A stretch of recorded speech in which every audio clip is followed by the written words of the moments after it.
কি অবস্থা সবার? ভালো আছো তোমরা? আসসালামু আলাইকুম। জি ম্যাম। ওয়ালাইকুম আসসালাম। আপনি কেমন আছেন ম্যাম?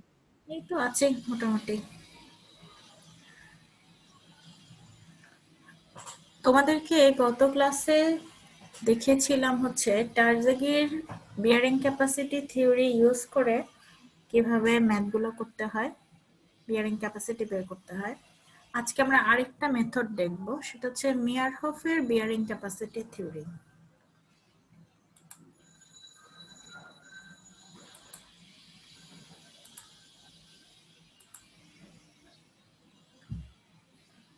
আমরা বের করছি bearing capacity of shallow foundation. আজকে করব বাই মেয়ারহফস ইকুয়েশন।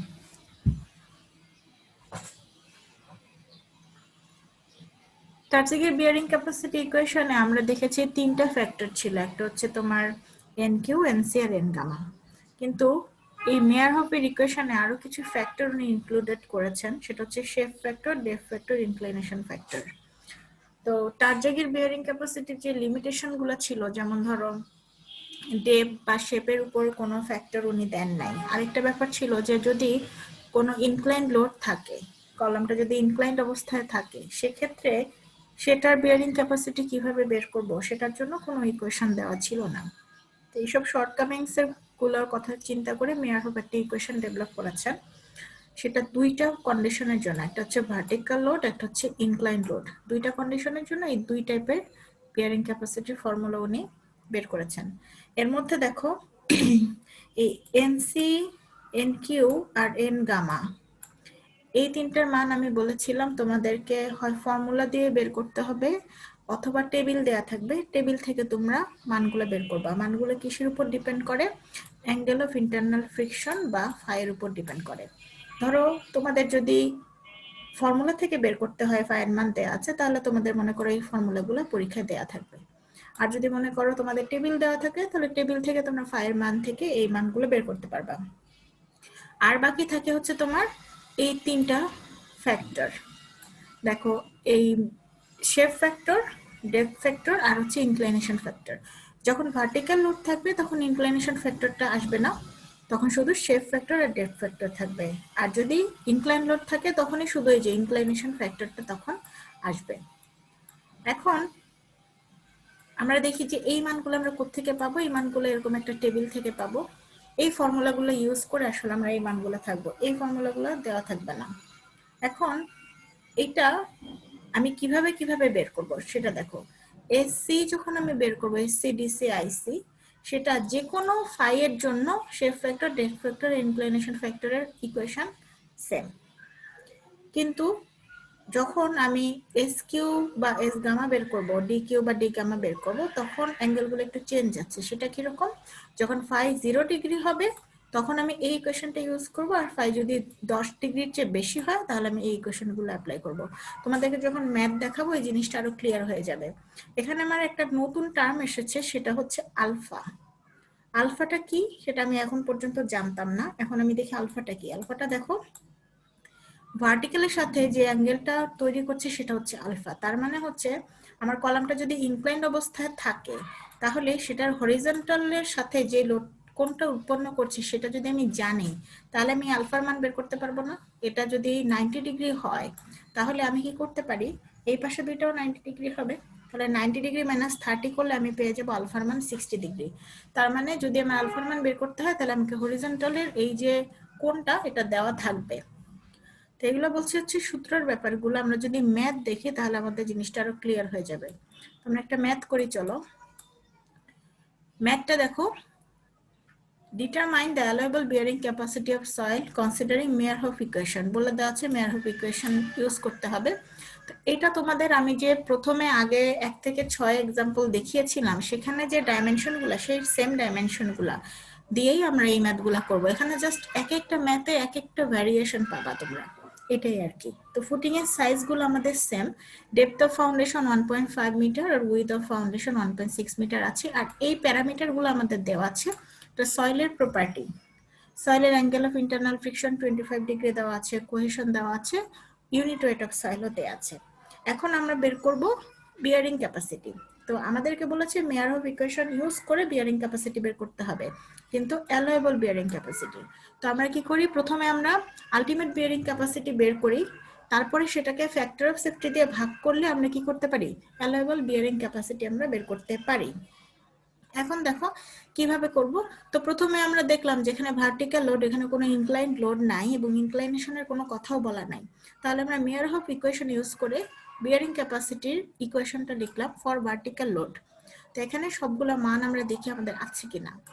প্রথমে দেখি কোয়েশনের মান আমাদের দেয়া আছে, কিউ এর মান আমরা বের করে নিব, আমাদের যে ওভারবার্ডেন প্রেসার সেটা হচ্ছে কিউ, বি এর মান তো আমরা জানি উইথ, আর বাকি আছে এই যে ফ্যাক্টরগুলো।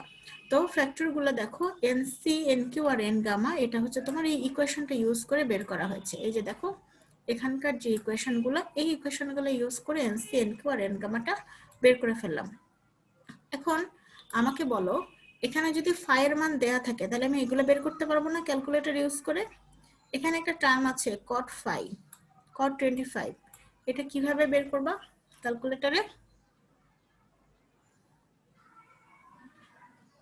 সাইন কস 10 দেওয়া আছে ক্যালকুলেটরে, কট ফাই মানে কট 25 কিভাবে বের করবা? 1/10 1/10 সমান সমান কট। হ্যাঁ, আমরা এইরকম করে করব। তুমি যদি 10 ইনভার্স 25 দাও তাহলে কি আসবে মানটা? না ম্যাডাম, আসবে না। আমাদের কি করতে হবে, 10 25 করব সেটার ইনভার্স। ঠিক আছে, এই জিনিসটা ভুল করো না, এটা অনেকেই ভুল করে, এই জন্য আমি তোমাদের জাস্ট বলে দিলাম যে 10 ইনভার্স 25 লিখে দেয়, কিন্তু সেটা না, 10 25 এর ইনভার্স হবে এটা। cot phi মানে 1/10 phi, তার মানে 10 phi-টা করব সেটার এই ইনভার্স করব। তো যাই হোক, এরপরে আমাদের বের করতে হবে বাকি ফ্যাক্টরগুলো, SC SQ S gamma DC DQ D gamma. তো এই জিনিসগুলো আমাদের বের করতে হবে। এখন সেটার জন্য আমরা কোন ইকুয়েশনটা ইউজ করব, আমাদের দেখতে হবে যে ফাই এর মান কত। তো এসসি এসকিউ এস মানে এসসি আর ডিসির জন্য তো আমরা যে কোনো ফাই এর জন্য এটাই বের করতে পারি। আর আমাদের অ্যাঙ্গেল অফ ইন্টারনাল ফ্রিকশন হচ্ছে 25 ডিগ্রি, তাহলে 25 ডিগ্রির জন্য আমরা এই ইকুয়েশনগুলো নিব, এটা নিব না। তাহলে এই ইকুয়েশন এই ইকুয়েশনগুলো ইউজ করে আমরা এই ফ্যাক্টরগুলোর মান পেয়ে গেলাম। এখান থেকে আমরা এসসি পেলাম, ডিসি পেলাম, এসকিউ এস গামা পেলাম। এখানে আমাদের সবগুলো ভ্যালুই জানা আছে, শুধু জানি না হচ্ছে আমরা কেপি প্যাসিভ প্রেসার যেটা। তাহলে এটার একটা ফর্মুলা আছে 10 স্কয়ার 45 প্লাস 5/2। এটা তোমরা জানো যে র্যাঙ্কিং এর অ্যাক্টিভ প্রেসার প্যাসিভ প্রেসার এগুলো কি তোমরা পড়েছো না? জি ম্যাম। হ্যাঁ, জিওটেকনিক্যাল ইঞ্জিনিয়ারিং 1 যেটা, সেখানে ছিল এগুলো। তো সেই প্যাসিভ প্রেসারের ফর্মুলা, সেটা থেকে আমরা পেয়ে গেলাম হচ্ছে কেপি মান। বাকি সবকিছু আমরা জানি, বি এর মান জানি, এল এর মান জানি, সবকিছু আমরা জানি। এখন এগুলাকে আমরা যদি বসিয়ে দেই, বসিয়ে দিলে আমরা পেয়ে যাব হচ্ছে তোমার এই ফ্যাক্টরগুলোর মান। আর বাকি থাকে কিউ, কিউ হচ্ছে ওভারবার্ডেন প্রেসার। কিউ এর ফর্মুলা কি ছিল, গামা ইনটু ডিএফ। গামা হচ্ছে ইউনিট ওয়েট অফ সয়েল আর ডিএফ হচ্ছে ডেপথ অফ ফাউন্ডেশন। এটা করলে আমরা কিউ এর মান পেয়ে যাব। সবগুলো মান যখন আমরা পেয়ে যাব তাহলে আমরা এখানে বসিয়ে দিলে আমরা আলটিমেট বিয়ারিং ক্যাপাসিটি পেয়ে গেলাম 1275.5 কিলোনিউটন পার মিটার স্কয়ার। এটাকে আমরা ফ্যাক্টর অফ সেফটি দিয়ে ভাগ করে পেয়ে গেলাম অ্যালোয়েবল বিয়ারিং ক্যাপাসিটি। তোমাদের পরীক্ষায় যদি থাকে অ্যালোয়েবল বিয়ারিং লোড, তাহলে তোমাদের কি করতে হবে, আমরা জানি ক্যাপাসিটি। হ্যাঁ বলো। ম্যাম এরিয়া দিয়ে গুণ করতে হবে। Capacity equal to load, capacity equal to load into load divided by area. তাহলে লোড যদি চাই তাহলে তোমাদের এরিয়ার সাথে ক্যাপাসিটি মাল্টিপ্লাই করে দিলে তোমরা পেয়ে যাবে লোড। কোন লোড সেটা খেয়াল করবা, যদি আলটিমেট লোড চাই তাহলে তুমি আলটিমেট ক্যাপাসিটি গুণ করবা, যদি অ্যালোয়েবল লোড চাই তাহলে অ্যালোয়েবল ক্যাপাসিটি ইউজ করবা। প্রশ্নটা কিন্তু অনেক টুইস্টিং থাকতে পারে। প্রশ্নটার মধ্যে তোমার ফাই এর মান কি বা কোন ইকুয়েশন ইউজ করতে বলা হয়েছে, ওয়াটার টেবিল আছে কি নাই, লোড বের করতে বলছি নাকি ক্যাপাসিটি বের করতে বলছি, তারপর ফাউন্ডেশনের ডেপটা কোন থেকে বলছি, গ্রাউন্ড লেভেল থেকে বলতেছি নাকি তোমার মানে ওয়াটার লেভেলের ডেপটা গ্রাউন্ড লেভেল থেকে বলতেছি নাকি ফাউন্ডেশনের বেস থেকে বলতেছি, এই জিনিসগুলো খেয়াল রাখতে হবে। মানে ম্যাথটা আমি তোমাদেরকে বলেছি, বিয়ারিং ক্যাপাসিটির ম্যাথগুলো অনেক ইজি, কিন্তু ভুল হয়ে যাওয়ার পসিবিলিটি অনেক বেশি। তুমি যদি টুইস্টটা ধরতে না পারো, তুমি যদি প্রশ্নটা ভালো করে খেয়াল না করো, তাহলে তোমার মনে করবে তোমার অঙ্ক একদম ঠিক আছে, কিন্তু অঙ্ক আসলে ভুল। তুমি হয়তো বা তাড়াহুড়া করে একটা করে ফেলছো, কিন্তু আসলে দেখলা বের করতে বলছি আমি অন্য কিছু। এই জন্য সিম্পল যদি মনে করো, কিন্তু সেই জিনিসটা খেয়াল করে দেখবা। এই যে আমি অঙ্কগুলো দেখাচ্ছি, এগুলোতে অনেক ভ্যারিয়েশন আছে। একই মানে ভ্যালু দিয়ে অনেকগুলো ভ্যারিয়েশনের ম্যাথ তোমাদেরকে দেখাচ্ছি। এরপরে যে ম্যাথটা, সেটার মধ্যে আমাদের শুধু ডিফারেন্স হচ্ছে এখানে ইনক্লাইন লোডের কথা বলা আছে। এর আগেরটা ছিল ভার্টিক্যাল লোড, এখন হচ্ছে ইনক্লাইন লোড। ইনক্লাইন লোড কতটুকু ইনক্লাইন সেটাও বলে দেওয়া আছে। এটা হচ্ছে 45 ডিগ্রি ফুটিং এর সাথে, তার মানে হরিজন্টাল যেখানে আছে সেটার সাথে সে 45 ডিগ্রি অ্যাঙ্গেল আছে। তার মানে হরিজন্টাল কোনটা আমি জানি 45 ডিগ্রি। এখন আমি আলফার মানটা বের করতে চাই, কারণ এখানে আমার ইনক্লাইনেশন ফ্যাক্টরগুলো লাগবে।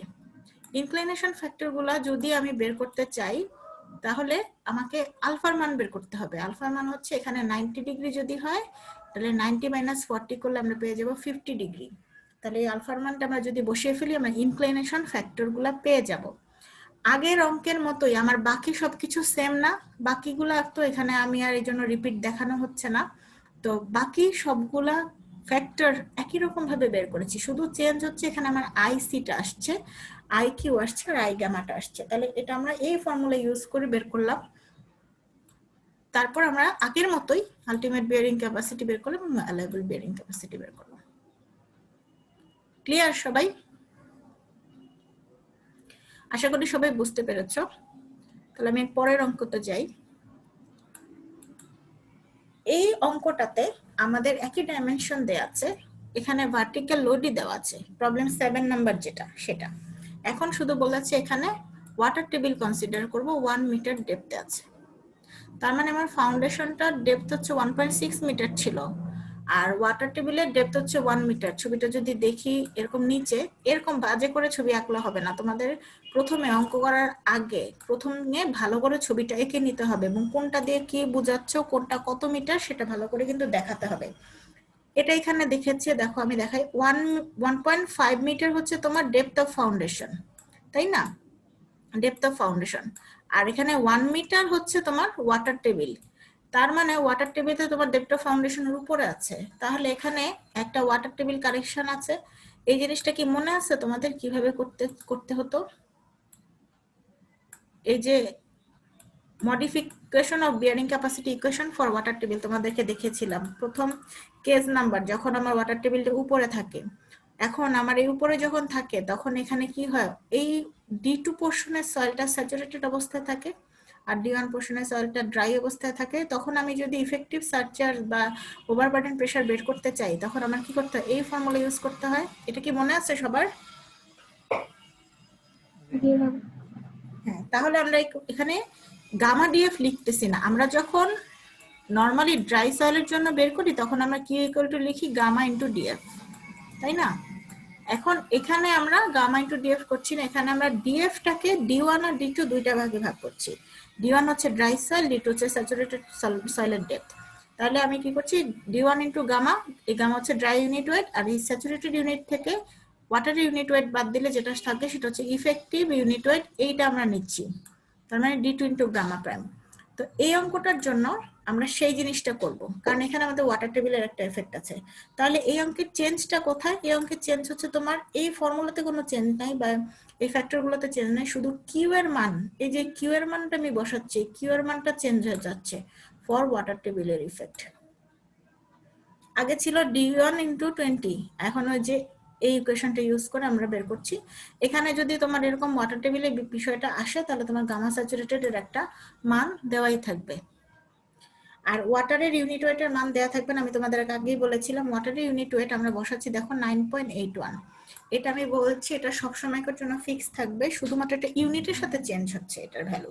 যদি আমি কিলো নিউটন পার মিটার কিউবে বসাতে চাই, তাহলে 9.81, যদি পাউন্ড পার ফিট কিউবে বসাই তাহলে 62.4।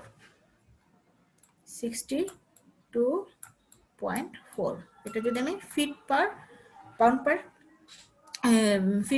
ফিট কিউবে যদি বসাতে চাই, তাহলে 62.4। তো তোমরা দেখবা তোমাদের ইউনিটগুলো কিসে দেওয়া আছে, মিটারে যদি থাকে, লোডগুলো যদি কিলো নিউটনে যদি থাকে, তাহলে তোমরা 9.81 বসাবা। আচ্ছা, তো এখন আমাদের এটার জন্য আমাদের শুধু কিউটার মান চেঞ্জ হলো, ফর ওয়াটার টেবিল, তাহলে আমরা বাকি জিনিসগুলো আর রিপিট করলাম না, বাকি জিনিসগুলো আগের মতোই আমরা সব ইকুয়েশনগুলো ইউজ করে ফর্ম ফ্যাক্টরগুলোর মান বের করলাম, সেখান থেকে আমরা আলটিমেট বিয়ারিং ক্যাপাসিটি এবং অ্যালাইভেল বিয়ারিং ক্যাপাসিটি পেয়ে গেলাম। ক্লিয়ার সবাই?